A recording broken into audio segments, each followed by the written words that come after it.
Saudi अरब के सहरा के अंदर गाड़ी रुकी और उसने गाड़ी से डीजल निकालना शुरू कर दिया। अस्सलाम वालेकुम, कैसे हैं आप लोग। मैं हूं आपके साथ अदनान और आज आपको एक ऐसी कहानी सुनाने जा रहा हूं जिससे मर्द और औरत दोनों के लिए एक सबक है। सुनने के बाद अपनी राय ज़रूर देनी है।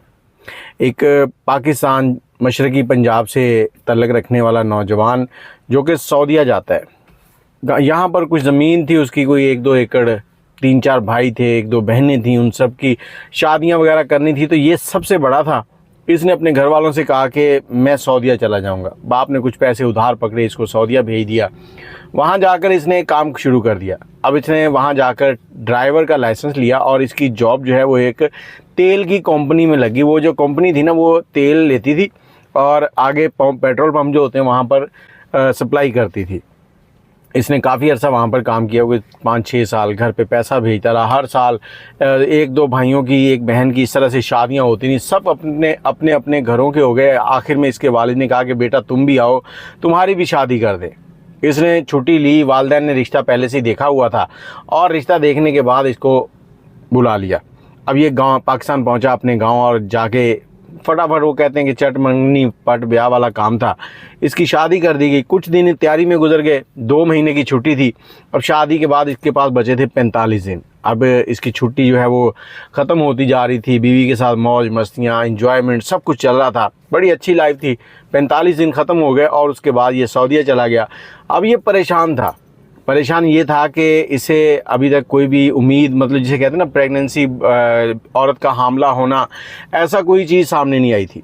अब इसके दोस्त कहते थे यार तुम ऐसे करो कि बेगम को यहाँ ले आओ। अब ये कहते यार यहाँ ले आऊँगा तो मामला ठीक नहीं होंगे, मैं उससे कैसे यहाँ मैनेज करूँगा। तो एक दोस्त ने कहा कि 6 महीने गुजार, 6 महीने के बाद तुम लोग यहाँ से छुट्टी और गाँव चले जाओ।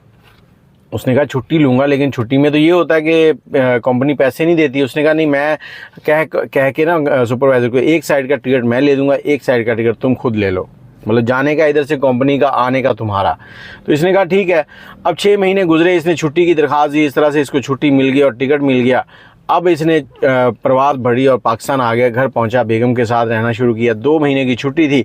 2 महीने गुजारे और 2 महीने के बाद इसकी बीवी जो है वो हामला हो चुकी थी। अब इसने हंसी खुशी कभी बेगम को फ्रूट ला के देने, कभी कुछ ला के देना, सारी चीज़ें पूरी करनी, और आखिरकार इसकी छुट्टी ख़त्म हुई तो ये पाकिस्तान से दोबारा सऊदीया चला गया।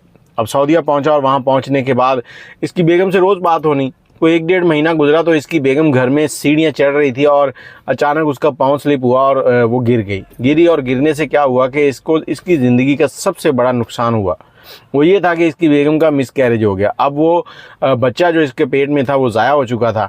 इसको खबर दी, ये बड़ा परेशान हुआ, लेकिन इसने हिम्मत की और बेगम को भी कहा कि चलें कोई बात नहीं, हाँ अल्लाह ताला और बच्चे देगा हमें, तुम अपनी दवाई शवाई लो, सब कुछ करो। अब ये परेशान था।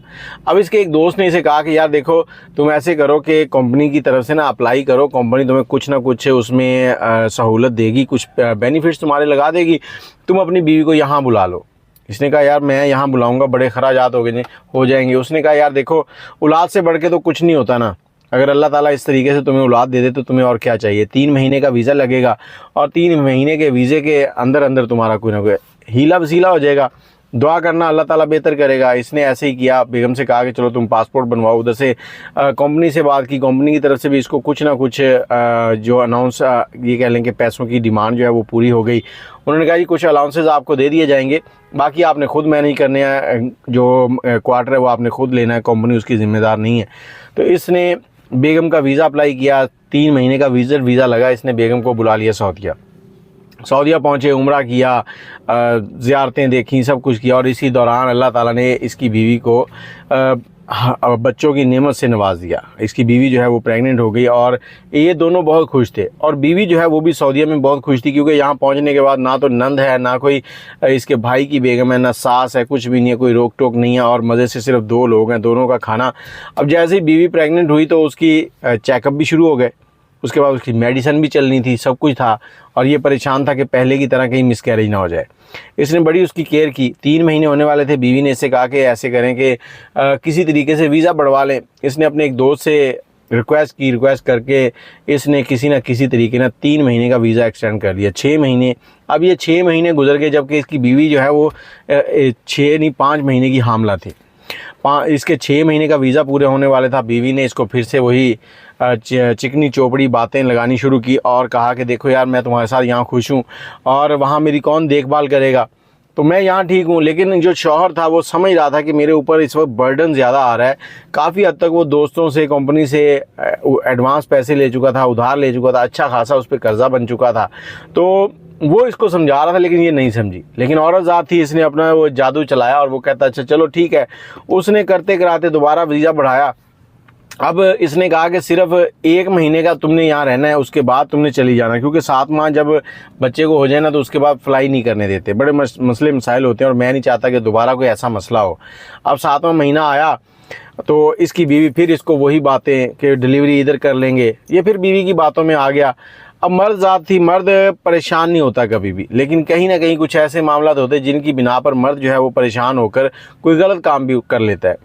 अब बीवी को रख लिया, बर्डन आ रहा है, पैसों की कमी है। एक दिन ये बैठा हुआ कुछ सोच रहा है और इसका जो साथी है ना एक, वो कहता है यार मेरे पास एक बंदा है वो डीजल ख़रीदता है और तुम यहाँ से डीजल लेके निकलते हो, तो क्यों ना तुम डीजल का ट्राला जो है वो सेल करो और उसके बाद तुम यहाँ से दुबई निकल जाओ, दोनों वहाँ पे काम कर लो, या वहाँ से किसी और स्पेन वगैरह किसी और मुल्क निकल जाना।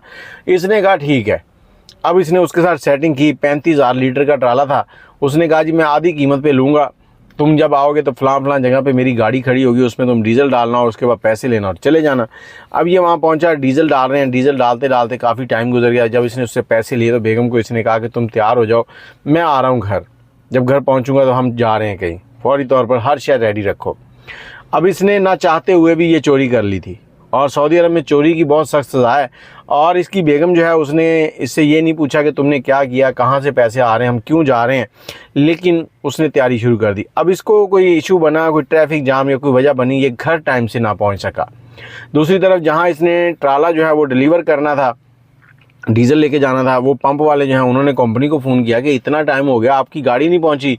अब गाड़ी जो है वो कंपनी ने ड्राइवर को फ़ोन शुरू कर दिया, ड्राइवर जो है वो फ़ोन बंद है। तो कंपनी ने पीछे से गाड़ियां भेज दी कि चेक करो कहीं रास्ते में कोई मसला तो नहीं हो गया, कोई एक्सीडेंट, कोई और वजह ना बनी होगी। गाड़ियाँ जब आई उन्होंने देखा कि इसकी जो गाड़ी है वो खड़ी है और उसमें ड्राइवर भी नहीं है, डीजल भी नहीं है, सारी गाड़ी खाली है।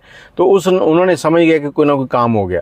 अब उन्होंने फौरी तौर पर पुलिस को बुलाया, FIR हो गई और इधर इसके घर पे भी पुलिस पहुंच गई। बीवी जो है उसको पुलिस ने कुछ नहीं कहा, लेकिन उसे पुलिस ने मतलब परेशानी हो गई, वो परेशान हुई, पुलिस की कस्टडी में कुछ वक्त रही। और इधर जब इसने देखा कि मेरे घर के बाहर पुलिस है, ये वहीं से गायब हो गया, किसी दोस्त के पास चला गया। लेकिन इसकी बीवी जो है, जो कि 8 माह के बच्चे को पेट में लेके वहाँ पर घूम रही है और अगले महीने उसकी डिलीवरी है, तो उसके ऊपर क्या बीत रही है। वो बेचारी परेशान है और वहाँ पर ना तो उसको सही तरह से ज़ुबान आ रही है, ना ही कुछ और ये बंदा जो है ये गायब है। चंद दिनों में पुलिस इसको कहीं ना कहीं से सर्च करके गिरफ़्तार कर लेगी। और बीवी अगर पाकिस्तान आ जाती है तो पाकिस्तान आके भी डिलीवरी के बाद लोग उसको क्या कहेंगे। तो मैं यहाँ पर ये कहना चाहूँगा कि मर्द जो है उसको कभी भी ये गलत रास्ता नहीं इस्तेमाल करना चाहिए। अच्छे बुरे हालात आते रहते हैं और इन अच्छे बुरे हालात के अंदर मर्द और औरत दोनों को समझना चाहिए।